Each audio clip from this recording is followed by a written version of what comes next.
Por favor, Proverbios, váyase a Proverbios, hermanos.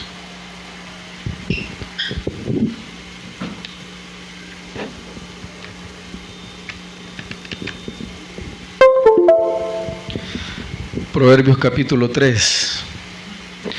Vamos a entrar ahí, hermanos.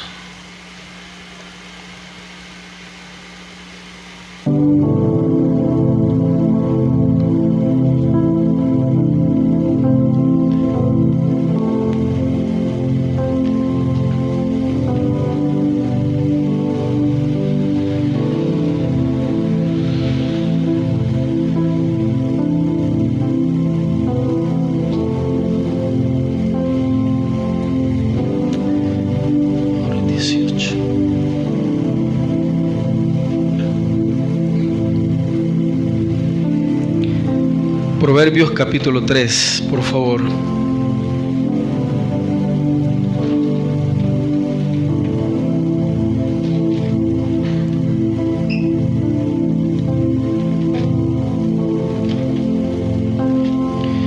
Versículo 5.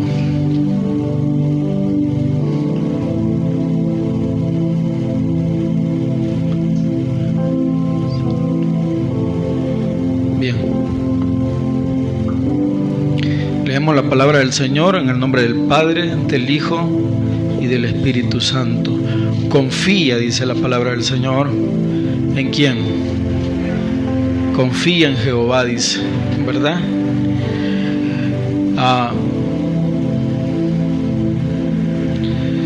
Confía en el Señor de todo corazón y no te apoyes en tu propia inteligencia. Reconócelo en todos tus caminos y Él enderezará tus sendas.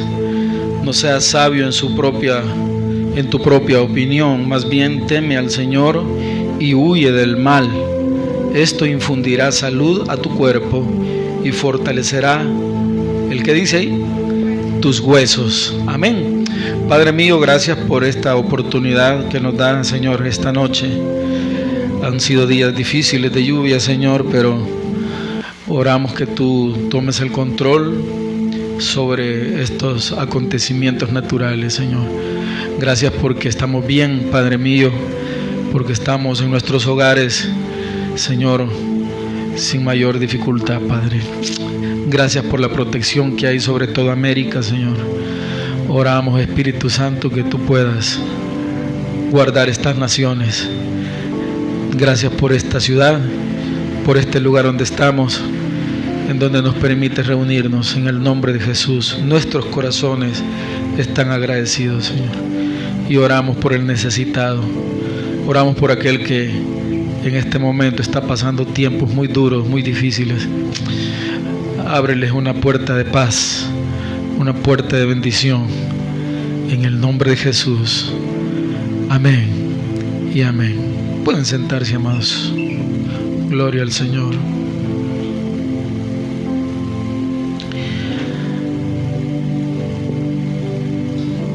La gran mayoría de errores humanos es debido, hermanos, a vivir bajo nuestros propios conceptos o bajo nuestros propios conocimientos. Aquí hay que considerar que si el conocimiento que se tiene es muy poco fortalecido por la ciencia, o mejor dicho, por la dedicación, muy baja por el saber que muchos en nuestras culturas tenemos, ¿verdad? No tendremos entonces la suficiente capacidad o el suficiente conocimiento, hermanos, o aprendizaje para poder revertir cualquier problema en nuestras vidas, ¿verdad? La palabra es bien específica aquí en este capítulo, en el capítulo que estamos estudiando en esta noche, cuando dice en el versículo 5, confía en el Señor de todo corazón. Quiero que se detengan en esta escritura. Acuerden que estamos siempre en guerra espiritual, ¿verdad? Estamos estudiando durante este mes esto, pero quería dar no descanso de los temas, sino más bien verlo desde el punto de vista del conocimiento de Dios. En primer lugar, ustedes no se olviden de que Proverbios es un libro en donde es como mandatos que nos da el Señor para poder vivir aquí, ¿verdad?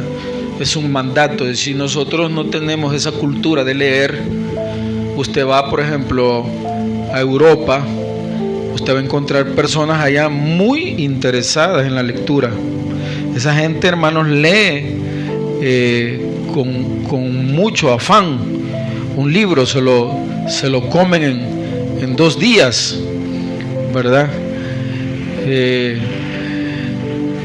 Depende también en la cantidad de páginas que tenga el libro, pero hay gente ahí que se come los libros rápido. Su meta es leer hasta 10 libros mensuales, ¿verdad? Nuestra cultura aquí no, ¿verdad? Y el asunto es que ¿a dónde radica ese problema? En primer lugar, desde la casa, ¿verdad? Cuando nuestros padres no nos dan esa semilla de interés en nosotros, porque seamos nosotros personas interesadas en culturizarnos. Por eso es que la cultura americana es muy pobre, muy baja, es muy baja. Entonces tenemos sociedades y tenemos seres humanos con poca capacidad para enfrentar los problemas cotidianos. ¿Y cuál es el problema en eso? Que nos convertimos en títeres de otros. Y ahí está el problema muy serio que hay. Que nosotros le creemos todo a cualquier persona. Que nosotros nos dejamos manipular más fácilmente por los gobiernos, por las sociedades, por los sistemas, aún por la religión, ¿verdad? Si usted cae en las manos de un pastor aprovechado, déspota, se los come, ¿verdad? Entonces yo siempre en esta iglesia he abogado para que ustedes sean personas interesadas en crecer en el conocimiento, que se interesen por leer, para que un día venga alguien aquí y les predica, ustedes tengan el olfato desarrollado espiritual y del conocimiento. Si no, cualquier cosa que les diga la van a creer, ¿verdad? Una de las malas experiencias que he tenido fue la vez que permití que unos hermanos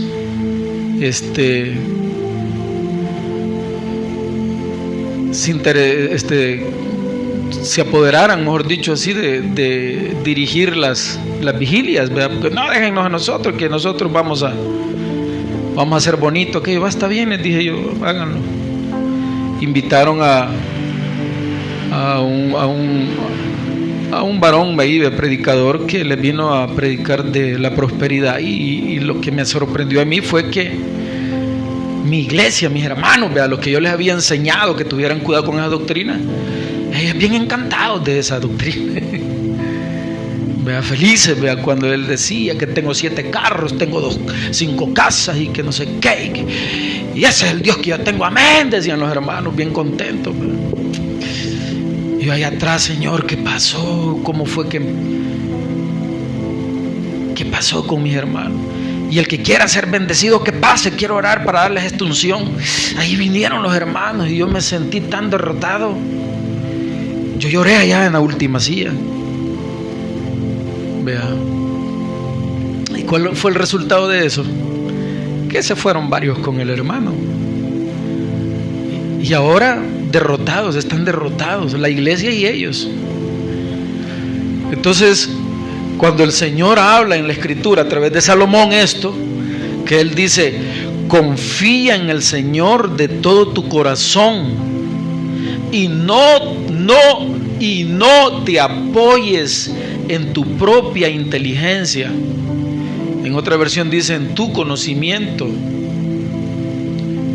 Entonces el libro nos dice a nosotros que nosotros no podemos confiar ni en nosotros mismos ni en nuestro conocimiento, dice. En lo único que podemos confiar es en el conocimiento de Dios, dice. no en mi conocimiento. ¿Por qué?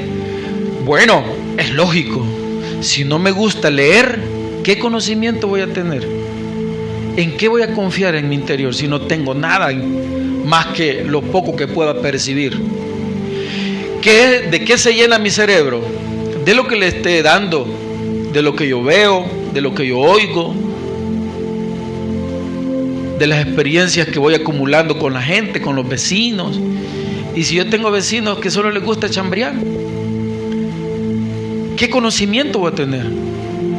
Si yo no me intereso por leer la Biblia y solo veo cosas y cosas en la televisión, de novelas, cosas así, conciertos, todo ese tipo de cosas, eso va a tener en mi mente. Entonces, ¿qué tengo que hacer yo para poder tener ese filtro? El filtro de lo que oigo en el día, con mis compañeros de trabajo, con en la universidad, en la televisión. ¿Cómo puedo lograr ir apartando automáticamente mi cerebro, que vaya apartando lo malo de lo bueno? ¿Cómo? La basura de lo bueno. ¿Cómo? Por medio de también meter conocimiento bueno. Y el conocimiento bueno está en las Santas Escrituras. Les estoy diciendo todo esto porque en la medida que meto palabra del Señor en mi mente, voy a descubrir los demonios que vayan a entrar en el camino del día de lo que yo voy oyendo, ¿verdad? Imagínense, yo tengo compañeros que no quieren nada con Dios en la universidad y en el trabajo, y oigo sus pláticas, voy a creer sus pláticas y las voy a adoptar para mí, porque no tengo un filtro que me limpie eso. ¿Conocen la función de los filtros de agua ustedes? ¿Sí o no? De hecho, antes, ¿se acuerdan, hermano Rodolfo? En las escuelas nos enseñaban cómo hacer que una agua que no servía, pudiéramos nosotros hacerla útil para poderla tomar, ¿se acuerdan? Y nos hacían tomarla.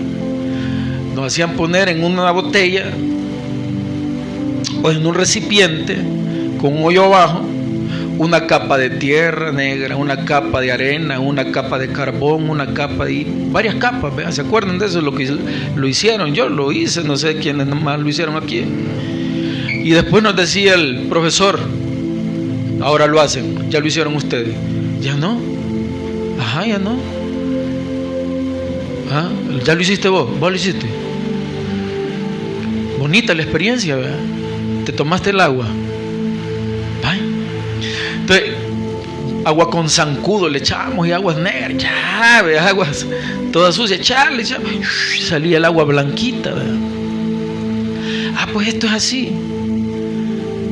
Yo no puedo detener todo el montón de pláticas de los buses en la filosofía de los profesores en la universidad, los pensamientos estériles de los compañeros de trabajo. No puedo detener eso, ahí estoy con ellos. Pero ¿qué es lo que me hace a mí filtrar toda esta palabrería del día o en la televisión y todo? ¿Qué? Lo que tengo del Señor. Si no tengo escritura, no tengo filtro. Entonces dice aquí, confía en el Señor de todo tu corazón. ¿Qué me está diciendo ahí? No confíes de esta misma manera de los demás, sino en el Señor, dice. Y dice, y no te apoyes en tu propia inteligencia, porque mi inteligencia es limitada. Y yo siempre les pongo aquel ejemplo muy bonito de aquel niño que estaba en el mar, a la orilla, abriendo un hoyo, y venía un pastor, ¿verdad?, atribulado, porque él decía, no entiendo a Dios. ¿Cómo puedo entender a Dios? Siempre me siento como incapaz de dar un consejo, decía el pastor. Y él iba con ese dilema en la orilla de la playa, y se encuentra al niño haciendo el hoyo enfrente del mar. Y le dice el pastor al niño, ¿qué haces? Le dice, un hoyo, le dice. ¿Para qué quieres hacer ese hoyo? Le dice, ¿te vas a meter ahí o qué? No, le dice, es que quiero meter toda esa agua aquí, le dice, en este hoyo. Y le dice el pastor, es imposible, le dice, esto es imposible. ¡Bing! Ahí le brilló la mente al pastor. Ahí le iluminó el Espíritu Santo su mente. Y entendió, es cierto, dijo, en este cerebro tan pequeño, que pesa 1.5 de libra. Eso pesa, doctor. 1.5 de libra. ¿Cómo le va a caber el gran conocimiento y sabiduría de Dios aquí? No cabe. Ahí entendió él eso, que la sabiduría de Dios era tan inmensa que era incapaz la mente, el cerebro humano, adquirirla. Entonces, hermanos, ¿cómo podemos nosotros hacer que la inteligencia de Dios repose en nuestro cerebro tan limitado? En primer lugar, reconociendo el señorío de Él sobre nosotros. Si yo no reconozco el señorío de Dios, si no reconozco mi fragilidad humana, nunca va a venir la sabiduría de Dios hacia mí para poder enfrentar el día a día. No va a poder venir Dios a mi vida a morar. Por eso es que yo necesito depositar mi confianza en Él. Y entonces, cuando viene una situación en donde necesito tener sabiduría, Dios me manda lo que necesito para enfrentar ese problema. Y así es en todo. Necesito tomar una decisión, Dios me envía a mí la capacidad para decidir. Él es la fuente de la sabiduría, enviándome lo que yo necesito cada día, y no me da más, porque es lo que puedo digerir, lo que puedo lograr adquirir para enfrentar el día a día. Y este ejemplo está más claro cuando dijo el Señor en el maná, en el desierto, a su pueblo: pidan lo del día solamente, si piden más se les va a podrir, dijo. ¿Vea? Lo del día solamente. Usted tiene un problema ahorita, hable con el Señor y dígale: Señor, tengo este problema ahorita, Señor, ¿qué hago? ¿Qué hago, Señor? Tengo este problema ahorita. Dios va a abrir esa puerta de sabiduría. Ite por aquí. Dios va a abrir esa puerta y va a decir: limpia esto, quita esto, renuncia a esto, camina aquí. ¿Por qué? Porque usted ya se hizo a un lado con su capacidad y conocimiento y permite que Dios tome el control, el timón de su vida. Y entonces Él nos va a guiar. Hermano, es importante confiar en la sabiduría de Dios, no en la sabiduría suya. Su sabiduría no lo va a llevar muy lejos. La sabiduría de Dios nos puede llevar más lejos de lo que nosotros podemos llegar. Amén, amén, hermanos.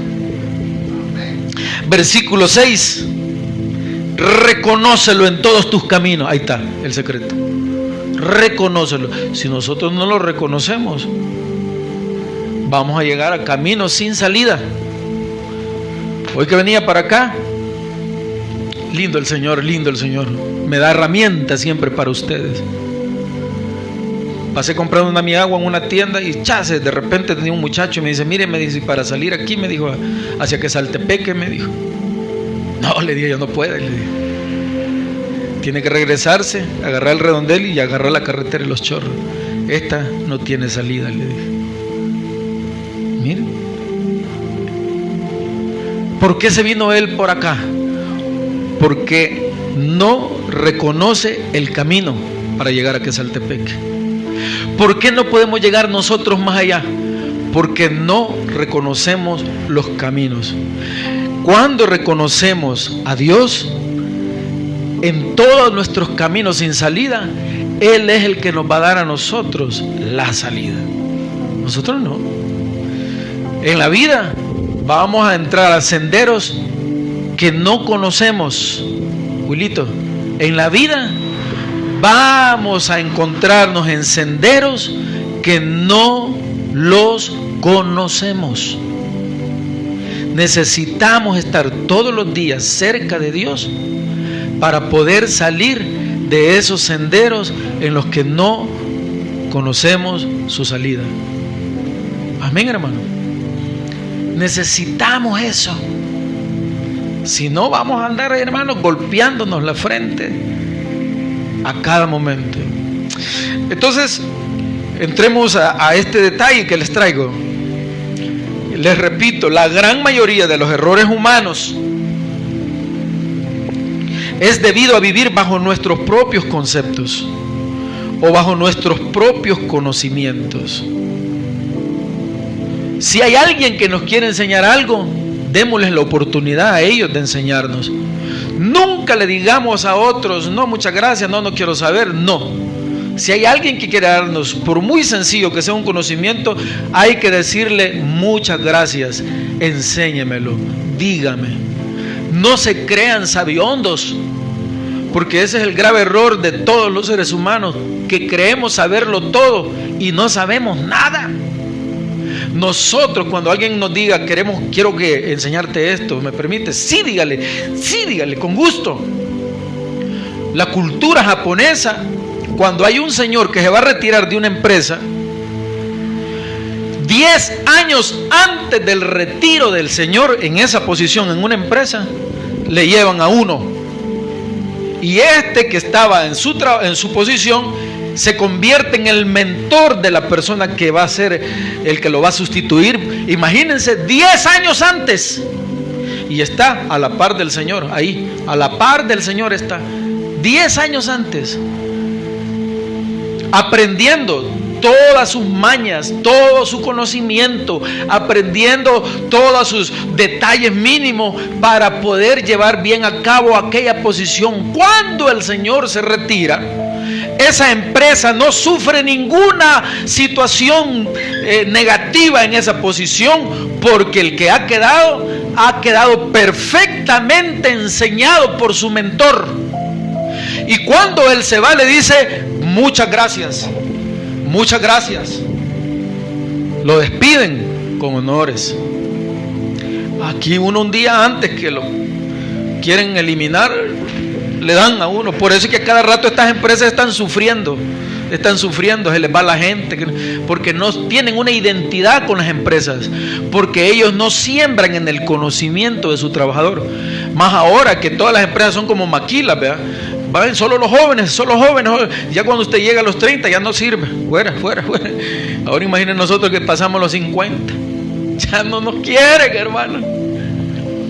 Mas no saben que aquí hay un pensamiento que me ha olvidado y no lo traigo.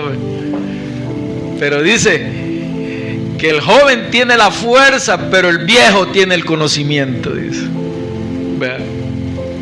El viejo tiene cómo hacerlo.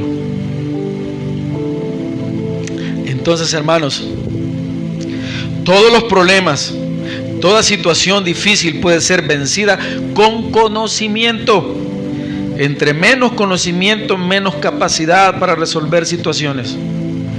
Entre menos conocimiento, menos capacidad para resolver problemas.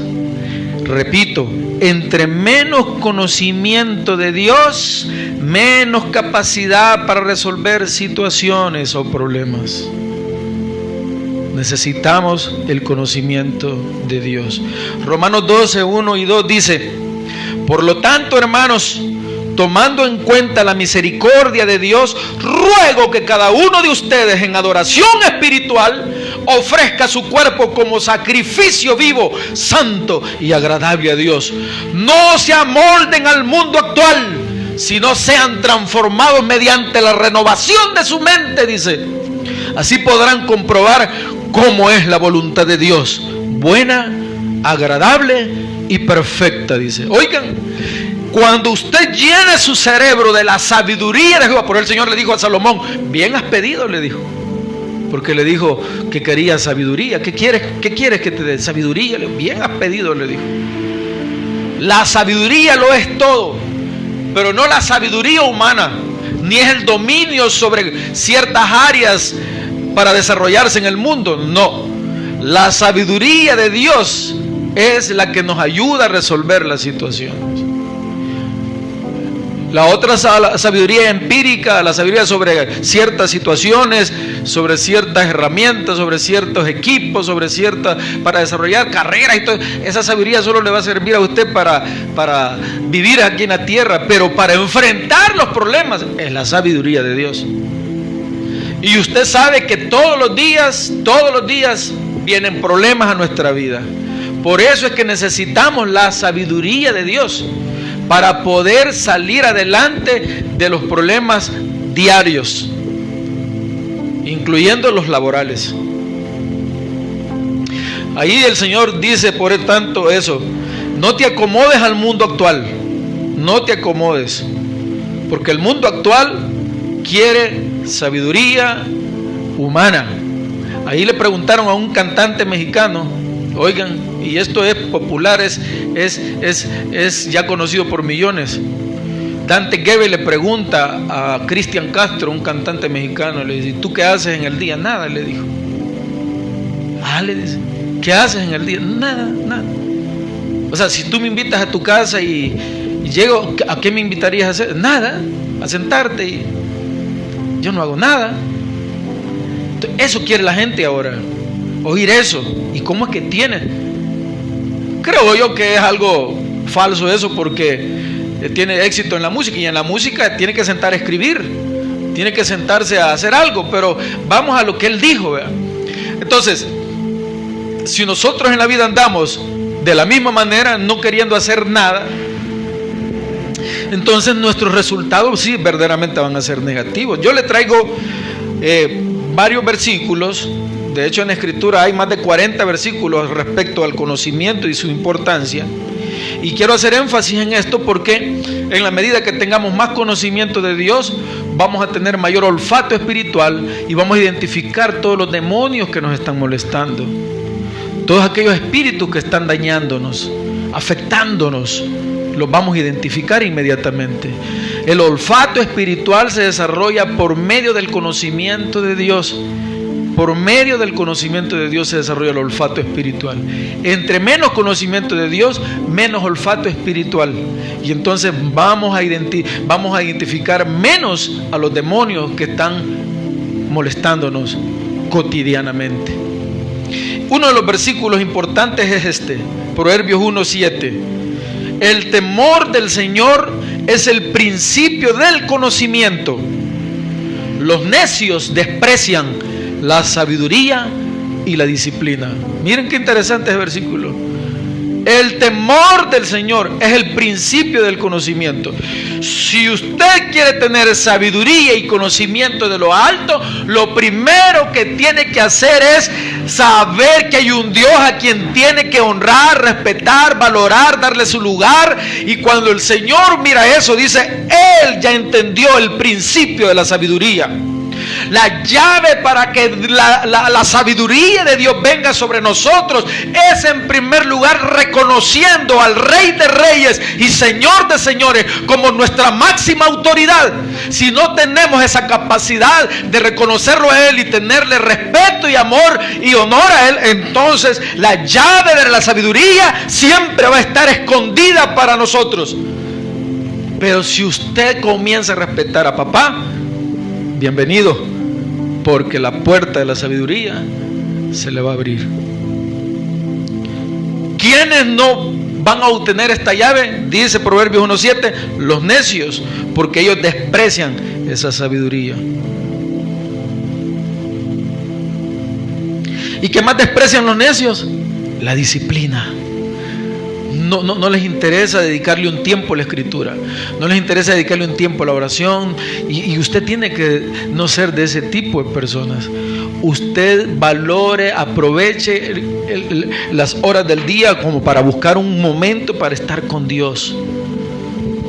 Busque la presencia de papá, adórelo a Él, demuéstrele que le tiene temor y respeto a papá, y entonces Él le va a dar la sabiduría. Otro versículo importante y poderoso es 1 Corintios 15:34. Vuelvan a su sano juicio como conviene y dejen de pecar. En efecto, dice, hay algunos de ustedes, dice Pablo, que no tienen conocimiento de Dios. Para vergüenza de ustedes lo digo. Miren qué palabra más desafiante y poderosa la que nos da el apóstol Pablo en 1 Corintios 15:34. Yo se lo voy a leer, hermanos, para que los que están en redes y los que estamos aquí meditemos sobre esto o lo escribamos en alguna parte, ahí la vamos a analizar a la casa. Dice: vuelvan a su sano juicio. ¿Qué quiere decir? Que un día usted como ser humano estuvo en un sano juicio. ¿Cuándo fue? Antes de poner los pies aquí en la tierra, hermanos, porque esto viene desde allá de la antigüedad con nuestros padres Adán y Eva, ¿verdad? Allá había sano juicio, y el Señor ahora a todas estas generaciones las ha estado invitando para que regresemos a aquel momento de comunión con papá. Y Él les dice a todos ustedes y a mí esta noche, dice: vuelvan a su sano juicio, dice. Aquel juicio que no tenía la intención de pecar, sino que vivía en pureza y santidad. A ese sano juicio nos está llamando el Señor esta noche. Y dice: ¿cómo conviene? ¿A quién? ¿A Dios o a mí? A mí, a usted. A usted le conviene llegar al sano juicio. ¿Por qué? Porque en el sano juicio está la comunión de Dios con nosotros. Y Él dice: y dejen de pecar. Dice, claro, cuando entendemos quién es papá, nosotros no vamos a tener ese deseo de pecar. Y vamos a nosotros a quitarnos ese momento de tentación que vivió Eva con la culebra, como ahora usted todos los días lo vive. A cada momento el diablo está incitándolo a pecar, y usted está cediendo el pecado a cada momento, a cada instante, porque está muy lejos de Dios, como estuvo Eva. Y Dios dice: tenés que volver a tu sano juicio, para que cuando te venga la tentación, tú le digas a la tentación: momento, solo hay un Dios a quien le sirvo, y se llama Jesucristo. Amén, hermanos. Eso es lo que Dios quiere de nosotros, que volvamos al sano juicio, en donde no había juicio sobre nosotros, sino que había paz, amor, tranquilidad, había comunión. Papá hablaba con ellos. Eso es lo que Dios quiere con nosotros, volver a hablar con nosotros. ¿Cómo le va a hablar Dios a aquellos que no se interesan por conocerlo, que no se interesan por tenerle temor? Dios no quiere tener una relación con esta gente. No está interesado Dios en darle la llave de la sabiduría a usted. ¿Por qué? Porque lo están rechazando. Y todos los días, por tenerlo muy lejos a Dios, cada pecado que nos presenta el diablo, lo agarramos hasta con hambre. Agarramos el pecado y lo agarramos y lo consumimos y lo consumimos y lo consumimos. Por lo tanto, nos convertimos en seres inservibles, en seres de pecado, en seres que andamos dañando y ofendiendo y matando y destruyendo, y por eso vivimos en este mundo que ya no se soporta, porque estamos lejos de Dios. Vuelvan a su sano juicio, dice. A mí me impacta cómo cierra este versículo el apóstol Pablo, porque dice: para vergüenza de ustedes lo digo. ¿Acaso no es vergonzoso andar en pecado? Sí, hermano. Yo no sé cómo los líderes, nuestros líderes políticos y religiosos, se jactan de hacer bien las cosas, viendo tanta injusticia y matando gente. Es una vergüenza. Pero bien, un día Dios va a traer el juicio sobre el injusto. Proverbios 12:1. El que ama la disciplina, ama el conocimiento, dice. Pero el que la aborrece es un necio, dice. Miren. Entonces usted no ande teniéndole miedo: ay, es que Dios me va a castigar, Dios aquí. No, es que Dios no lo quiere castigar. Haga disciplina, busque relacionarse con Dios a una hora exacta cada día, que Él diga: ya va a venir Él, ya va a venir Él a hablar conmigo, y yo voy a hablar con Él. Como cristianos, el proverbio de ahora deberíamos nosotros ya haberlo leído, ¿verdad? Pero siempre fallamos en eso. Dice aquí, Proverbios 11:9: con la boca el impío destruye a su prójimo, pero los justos se libran, oigan, por el conocimiento. ¡Ah! ¡Qué precioso este versículo! Oigan otra vez: con la boca el impío destruye a su prójimo. Claro, no tienen nada de Dios. Ahí andan. La Biblia dice que andan están inflamando la rueda de la creación, dice la Biblia. Cuando la gente no entiende estos principios básicos del cristianismo, dañan a la gente, destruyen a la gente, le roban, los matan, hablan de ellos y le inventan historias. ¿Y qué no hacen? Andan ellos inflamando la rueda de la creación, hermano. Andan haciendo llorar a las personas. Son infieles con las esposas, con los esposos y con los hijos igual. O sea, una cosa tremenda, inflamando la rueda de la creación.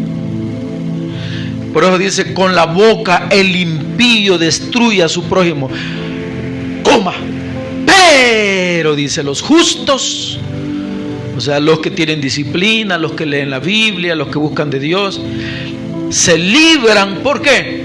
Por el conocimiento, dice. Miren, el conocimiento.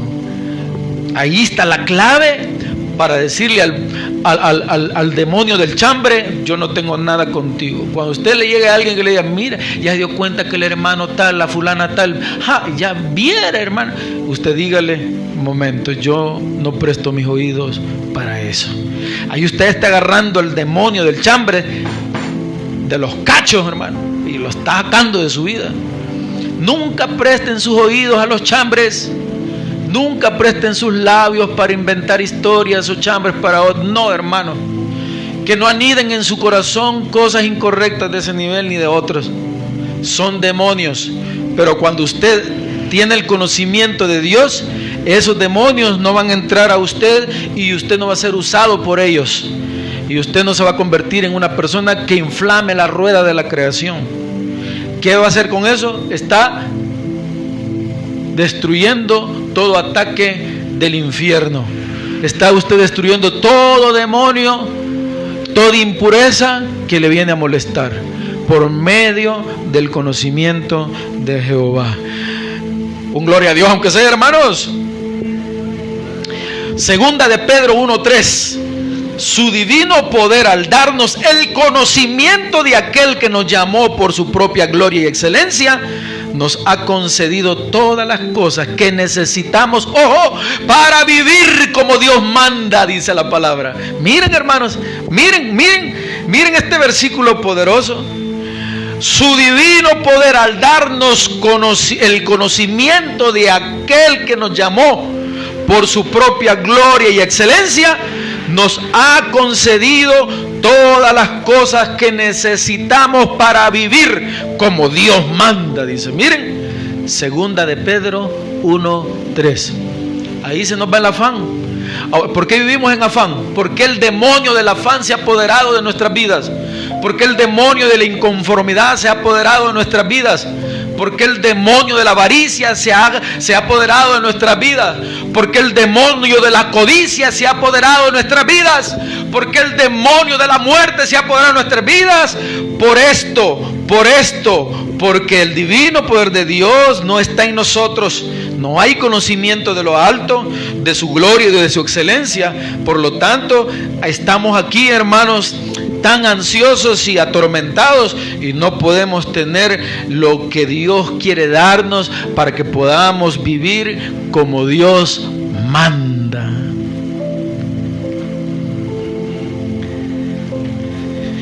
Y el otro versículo más que les traigo para que ustedes se vayan aquí poderosamente bendecidos con conocimiento del Señor, es el siguiente: Proverbios 9:10. Proverbios 9:10. El comienzo de la sabiduría es el temor del Señor. En la versión de ustedes dice: el principio de la sabiduría es el temor a Jehová. Dice aquí: conocer al santo es tener discernimiento. Cuando usted conoce a Dios, Dios mora en usted, Dios es parte de su vida, su interior está lleno del conocimiento de Dios, y entonces tiene discernimiento. La gente que viene a la iglesia, tiene 8, 10 años de venir a la iglesia y dice: ay no, hermano, yo no leo la Biblia porque no la entiendo, hermano. Yo no la entiendo, hermano. Y es que medio versículo agarro y me duermo, hermano. Porque tiene más conocimiento del mundo que de Dios, porque no le ha mostrado a Dios el deseo de tener hambre de Él. Por lo tanto, no hay discernimiento. ¿verdad? Pero eso lo he experimentado en mi vida, hermanos. Antes le tenía temor yo a leer las escrituras porque había partes que no las entendía, hasta que un día le dije al Señor: lléname de tu sabiduría para entender el versículo que está en escritura. Y no hay versículo en escritura en donde Dios no me dé entendimiento hasta este día. Cada versículo que he leído, he tenido a la par de eso el discernimiento de Jehová, no el mío, porque a lo primero que renuncio es cuando leo la escritura, es a querer entender la Biblia con mi capacidad. Ya desde antes he sabido que nunca lo voy a lograr porque no tengo capacidad para entender algo que es tan sagrado y poderoso como para transformar un alma, que cómo lo voy a hacer con mi conocimiento. No puedo. Solo Dios es usándome a través de esa hambre que le demuestro a Él tener por Él, que me da la capacidad para entender un versículo. Si lo hizo conmigo, lo puede hacer con usted, porque Él es la fuente del discernimiento. Amén. Segunda de Pedro 1:5. Precisamente por eso dice Pedro: esfuércense por añadir a su fe virtud, a su virtud entendimiento, al entendimiento dominio propio, y al dominio propio constancia, a la constancia devoción a Dios, a la devoción a Dios afecto fraternal, y al afecto fraternal amor, dice el Señor, dice Pedro Dios a través de Pedro. Colosenses 2:2 dice: quiero que lo sepan para que cobren ánimo. Dice, miren lo que dice Pablo: permanezcan unidos por amor y tengan toda la riqueza que proviene de la convicción y del entendimiento. Ahí está. Así conocerán el misterio de Dios, es decir, a Cristo, por medio del entendimiento de parte del Señor. Les he traído ciertos conocimientos o interpretaciones del conocimiento mismo de los hombres más pensantes que han existido en la historia. Estoy hablando de Albert Einstein, de Platón, de Sócrates, ¿verdad? Pero antes vamos a ver, por ejemplo, cómo se puede adquirir el conocimiento, hablando en el campo humano. Dejemos a un lado ahorita, por un momento, no a un lado, sino que como hacía a la par el conocimiento espiritual, para ver cómo lo ven los filósofos el conocimiento. Dice aquí los conceptos humanos: la adquisición del conocimiento, dice que viene por medio de estar observando, percibiéndolo sensorialmente, interactuando con las personas o la sociedad y hablando entre nosotros. Todo eso es conocimiento humano. El juego y la exploración. Los profesores, bueno,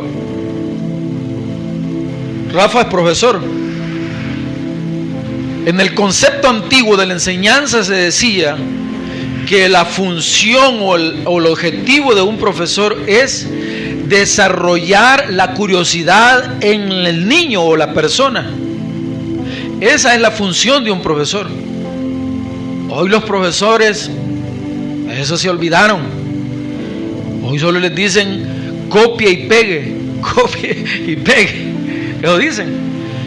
Y si el cipote parece que es muy curioso, ya lo están ahí como regañando. Y le cortan la curiosidad. Antes a nosotros nos mandaban a investigar temas y solo había una biblioteca para todo el país. Y teníamos que ir a la Biblioteca Nacional a prestar el libro y sentarnos ahí en la biblioteca y agarrar con puro lápiz ese tema, y teníamos que entregar el libro. Hoy estos cipotes, yo por eso a mis hijos les digo, yo no les perdono si salen mal en una materia, es porque quieren, porque todo está a su alcance, todo está a su alcance. Ay, es que es bien difícil.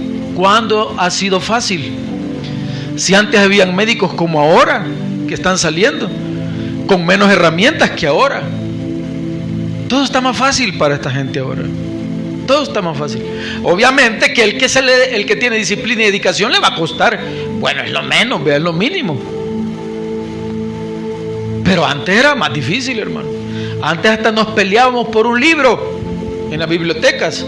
Por eso es que en cada ciudad había una biblioteca. Aquí había, en Santa Tecla había una biblioteca nacional por el Parque San Martín. Y si ya querían ustedes libros más tremendos, más especiales, habría que ir allá. O ir a comprar una cantidad de tomos de libros que vendían por miles. Habían una biblioteca de libros que valía hasta 24,000 colones. Yo vendí de eso. Habían venta de libros que se llamaban Océano, ¿se acuerdan? No sé, alguno de ustedes. Océano. Diccionario, un diccionario, buen diccionario, grueso de aquello. 600 colones. 500 colones. Que antes aquí eso era dineral. Y por eso nuestros abuelos tenían una oficina y atrás era impresionante ver toda la pared llena de libros.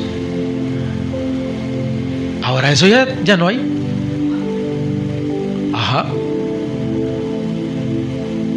Ahí vayan a ver un montón de gente botando libros, porque ¿para qué? Dice, aquí tengo el internet, aquí tengo la computadora, ya no necesito este libro cuquero que tengo, chan, lo botan. Entonces los tiempos han cambiado, pero ahora ellos, gracias a Dios, tienen esas herramientas. Nosotros no las tuvimos, pero la generación de oro fue esa, ¿verdad? Está terminando la generación de oro, así se le llama la generación de oro. Que el día estuvimos hablando de las generaciones, ¿verdad? ¿Cómo nos llamábamos? Entonces, ¿cómo es que se adquiría conocimiento? A través de la exploración.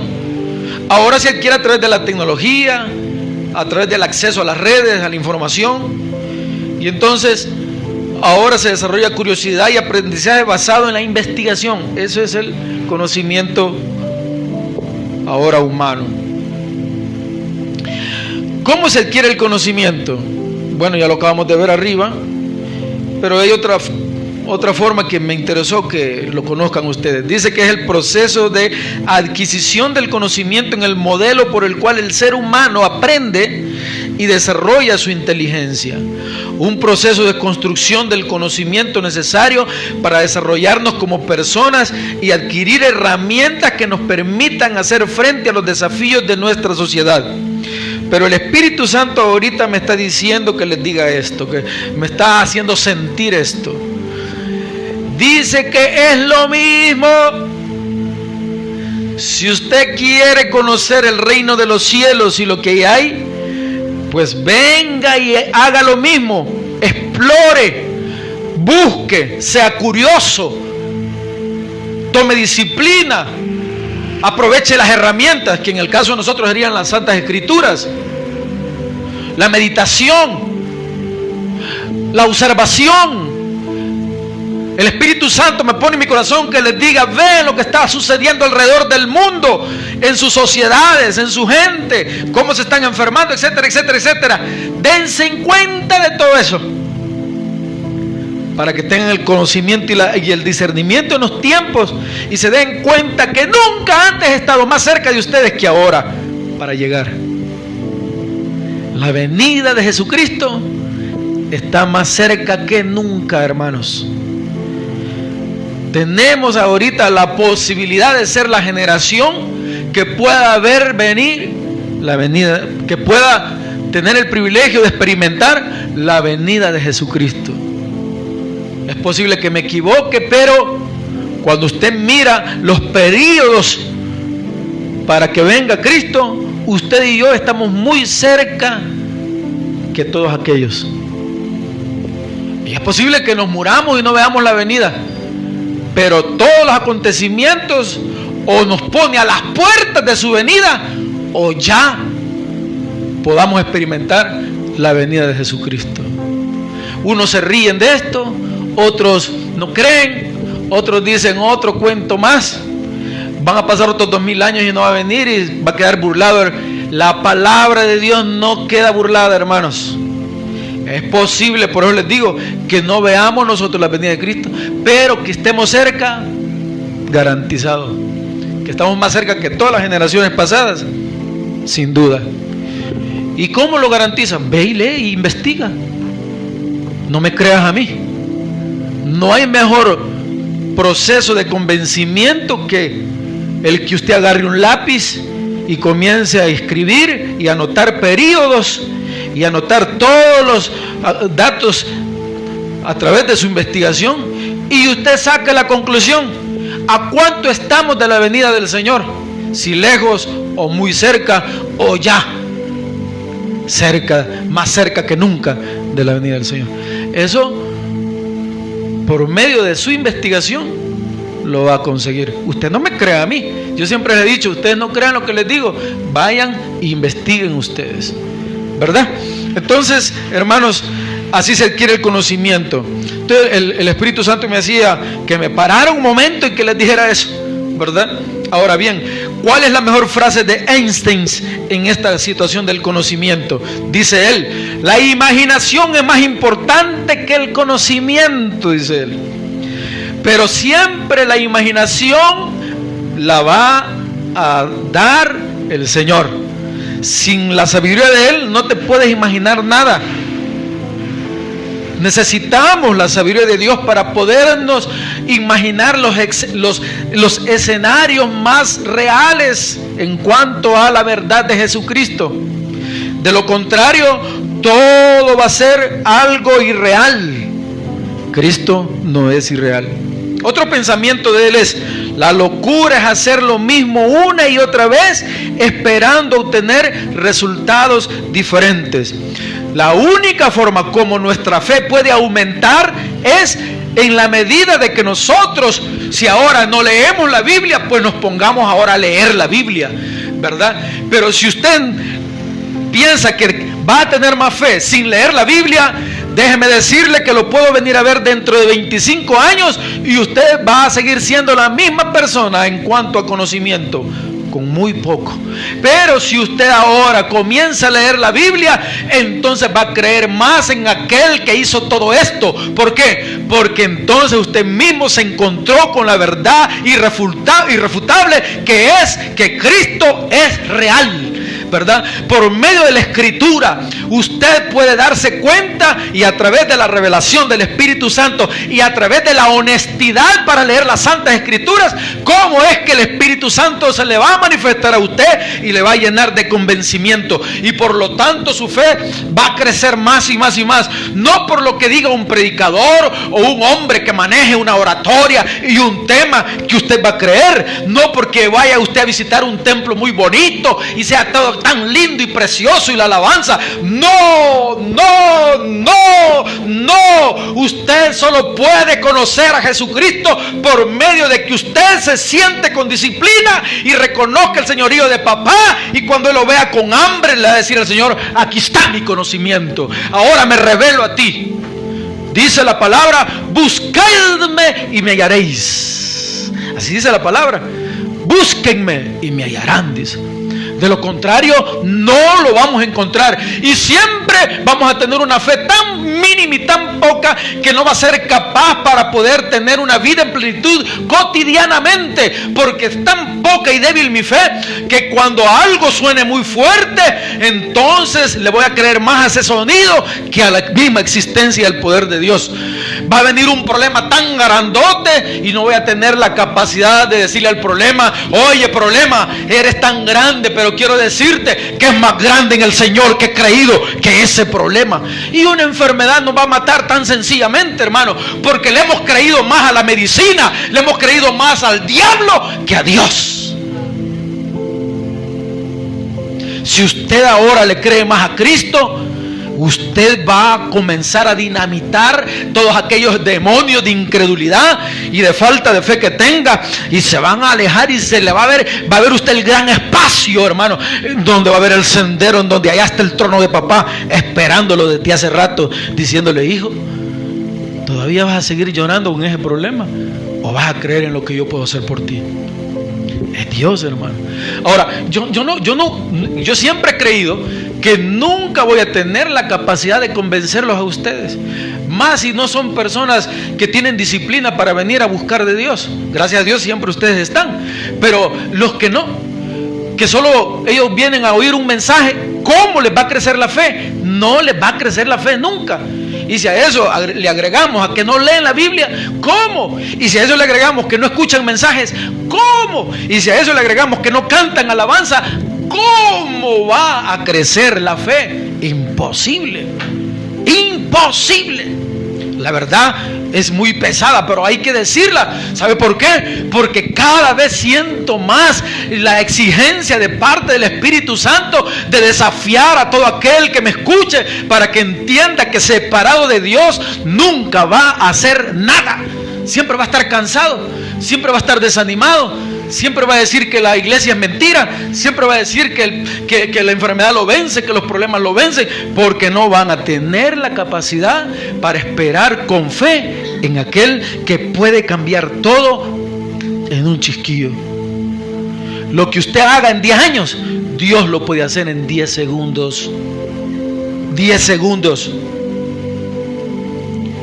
El otro pensamiento de Einstein dice: no puedo creer que Dios juegue a los dados con el universo. Esto me encantó.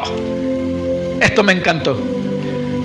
Yo no creo, dijo Einstein, que Dios, oigan, juegue a los dados con el universo. La vida es como andar en bicicleta, dijo él. Para mantener el equilibrio debes seguir moviéndote. Dos pensamientos hay ahí.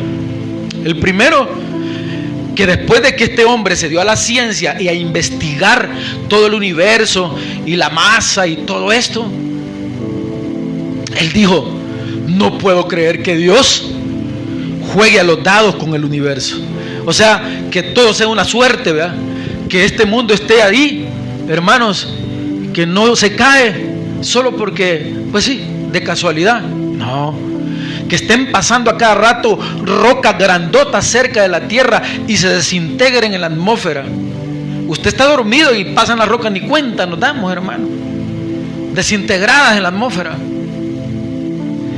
Decía alguien que dijo él de que no era de este mundo, mero raro, pero algo de razón tenía. Dijo: el mundo más malo del universo son ustedes, dijo. Miren, hermano, aquí abajo de la atmósfera, ¿no es cierto que estamos tirándonos bombas ahorita? ¿O solo yo sé de eso? ¿O es mucha predicación para esta noche? Hermanos, abajo nos estamos destruyendo. Y Dios allá afuera deteniendo todas esas explosiones de la tierra. No quiere que choque una cosa con la tierra para que no explote esto. Y nosotros aquí abajo lo estamos haciendo. Estamos fregando el núcleo de la tierra. Por eso es que hoy sentimos que los días son más cortos. ¿Por qué? Porque hemos dañado el núcleo tanto. Esto es un estudio de 1989. Hemos dañado tanto el núcleo de la tierra que ahora está girando más rápido que antes. Porque el núcleo de la tierra ha sido dañado. Tanta explosión. Pero bien, Albert Einstein lo dijo. Y la otra pensamiento, dijo él: la vida es como andar en bicicleta. Para mantener el equilibrio debes seguir moviéndote. Si usted quiere no caer en tanto dolor, tanta aflicción y tanta situación, sígase manteniéndose en equilibrio del conocimiento de Jehová. Siga leyendo, siga teniendo hambre y sed de justicia, siga metiéndose con Dios. No se baje del barco, no se baje de la bicicleta, siga manteniendo el equilibrio entre lo bueno y lo malo. No se incline solo por lo malo, véngase para lo bueno, hermano. La gente solo pecar y pecar y pecar y pecar, se va a caer. Manténgase en equilibrio. Cometió un error, haga lo que hizo el rey David. Salga corriendo a buscar la intimidad con papá y dígale a papá: te pido perdón, oh Dios, por el pecado que acabo de cometer. Padre mío, ten misericordia de mí. Y llore angustiosamente. Hace años, muchos cristianos ya no lloran.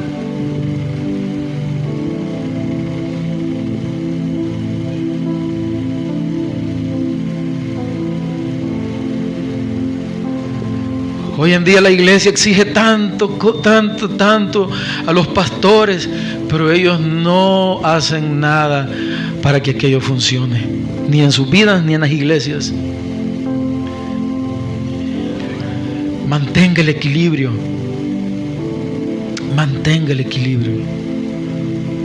Yo le decía a una de mis hijas ahora, solo es 1 hora y media la que le vas a dar a Dios. Busca a Dios. 1 hora y media. Hemos pasado 8, 10 horas en el mundo, hermano. Un ratito a Dios. ¿Qué es? Ahora Platón. ¿Qué dice Platón? Ya habla, dejemos a Einstein dormir. Viene Platón y dice, no son los ojos los que ven, sino lo que nosotros vemos por medio de los ojos, dijo. Miren, los ojos solo son un órgano que está ahí, que nos sirve de algo, pero todo lo trabaja usted aquí atrás en el occipital, donde habita el poder del ojo. Ahí se trabajan los colores, todo eso atrás. El ojo no. Entonces uno dice, para poder digerir lo que veo y todo y tomar una decisión, tengo que tener bien lo que tengo aquí atrás. Por eso hay que meterle algo bueno al ojo, porque dice el proverbio que la ventana del alma son los ojitos. Otro pensamiento de Platón: el conocimiento es la opinión cierta. Oiga, es la opinión cierta.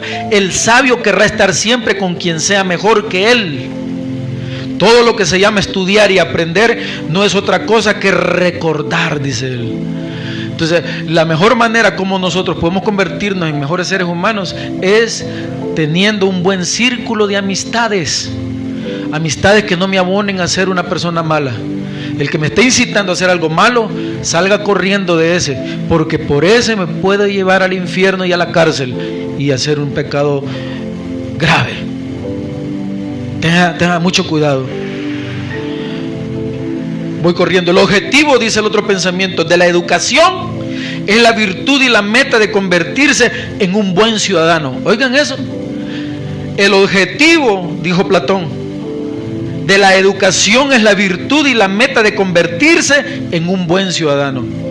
El objetivo de leer las Santas Escrituras es que usted y yo nos convirtamos en mejores cristianos y mejores hijos de Dios y mejores servidores a la humanidad. Ese es el objetivo. Y él define que tenemos 4 como inteligencia o formas de saber. Primero, la inteligencia pura, el conocimiento discursivo, la fe, y la otra es la conjetura.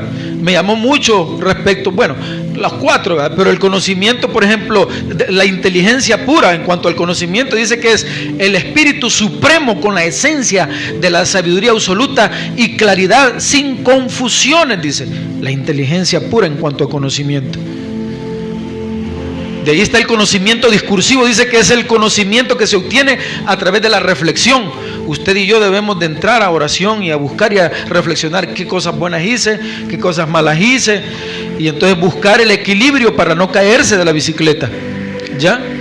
La fe en el principio básico de las Santas Escrituras, se sabe que fe no es no hacer nada. Eso no es fe. Durante 125, 30 años, 130 años aquí en El Salvador se nos ha enseñado que la fe es no haga nada, que lo haga Dios todo, confía en Dios, Dios hará. Así nos han dicho durante 130 años. Pero la fe dice que en el original, en el hebreo, dice que es accionar, hacer algo, activarse, hacerlo. Si usted hace algo ahorita, va a haber algo dentro de los días futuros. Si no hago nada ahorita, no voy a ver nada en el futuro. Por lo tanto, fe no es no hacer nada. Fe es hacer algo. Y entonces, para que nuestro cambio espiritual sea real, entonces debemos de comenzar a hacer algo ahora. ¿Y qué es? Leer, orar, buscar la manera de ser mejor cristiano. Hay que hacerlo, acción. Porque si yo sigo confiando en que solo venir a la iglesia y oír un mensaje me va a hacer un buen cristiano, nunca lo voy a lograr. ¿Han oído aquellas personas que dicen el día de oración: ay, hermano, vaya a la iglesia, ahí le dice al pastor que ore por mí, fíjate que yo siento esto, siento lo otro, siento... No, dígale usted: no, usted necesita el milagro, usted vaya a orar por su milagro, porque usted tiene que pelear por su batalla. Otros no pueden pelear su batalla, podemos apoyar su batalla, pero quien necesita vencer esa batalla es usted. Usted tiene que pelear, usted tiene que tirar las pedradas de oración, usted tiene que clamar al cielo, usted tiene que bombardear los cielos de oración con sus palabras, que el Señor vea que de verdad usted quiere resolver ese problema de salud o ese problema. Si no, el Señor va a decir: no, pues no quiere resolverlo, él se siente bien con el problema porque no quiere hablar de su problema. Entonces, nosotros tenemos que mostrar ese interés, ¿verdad? Y lo otro, por último, la conjetura, ¿verdad? ¿Qué es conjetura en filosofía? Dice que es la hipótesis cuya verdad se supone y se somete a la contrastación. Platón llamaba conjetura a su posición, él le da una palabra griega que es eikasia, que dice que es al primer grado del conocimiento sensible u opinión. Para que lo entendamos mejor, es la opinión. Dice conjetura significa que es una opinión subjetiva personal que no se basa en evidencia científica. Y dan un ejemplo. Dice: después del 1, ¿qué sigue?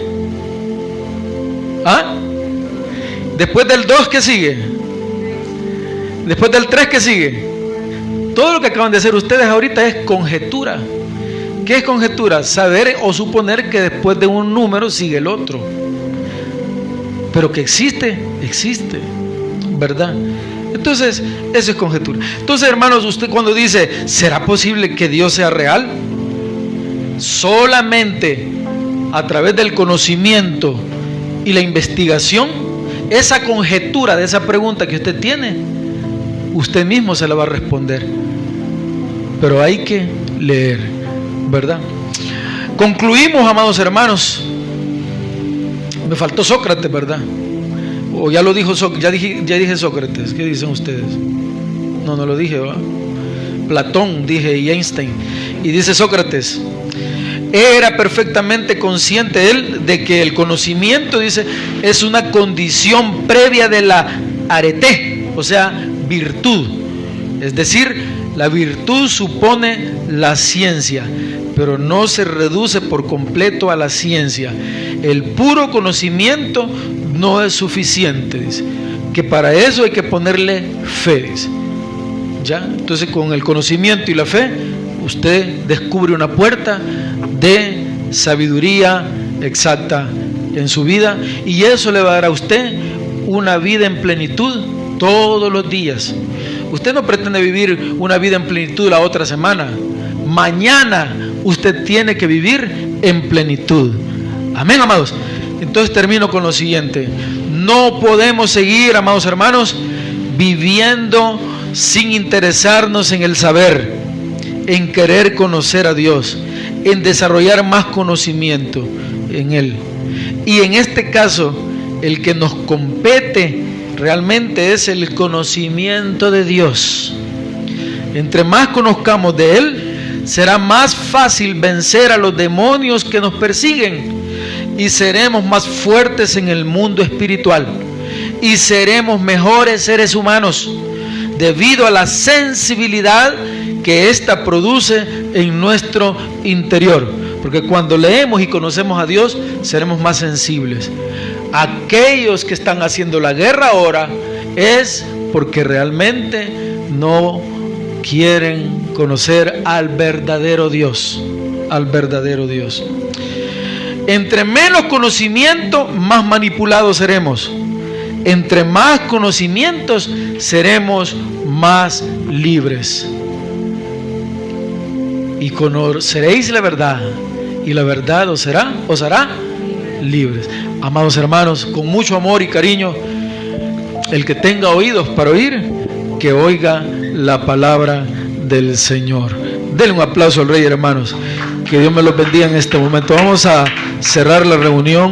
Padre mío, oramos en este momento, suplicándote, Señor, que tengas misericordia de nosotros, que perdones todo pecado en nuestras vidas, que nos ayudes a salir adelante, Señor, en todo lo que emprendemos.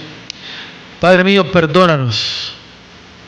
Dígale a Dios en este momento, perdóname, porque no tengo yo, Señor, esa capacidad, ese deseo de saber más de ti. Despierta en mí, Señor.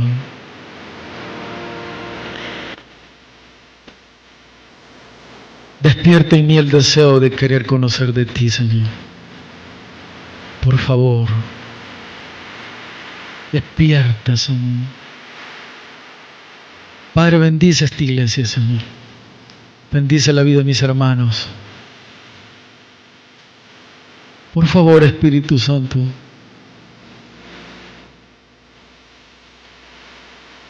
ten misericordia de nosotros. Hermano, yo oro para que haya un espíritu de arrepentimiento en nosotros. Que si no hemos tenido deseo de conocer a papá, que esta noche nazca en su corazón, en su interior, el deseo de conocerlo, hermano. Que en su interior nazca el deseo de buscar de su presencia.